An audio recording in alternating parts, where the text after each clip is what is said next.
الحمد للہ رب العالمین والصلاة والسلام علی رسول النبی الکریم۔ میرے پیارو، جناب رسول اللہ صلی اللہ علیہ وآلہ وسلم جس روز مکہ میں فاتح کی حیثیت سے داخل ہو رہے تھے تو آپ صلی اللہ علیہ وآلہ وسلم کی خشیت کا یہ عالم تھا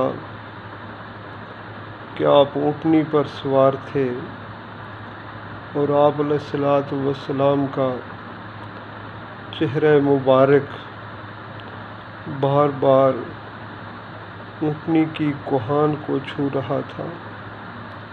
آپ علیہ الصلوۃ والسلام کی نظریں جھکی ہوئی تھیں اور آپ مکہ میں داخل ہو رہے تھے۔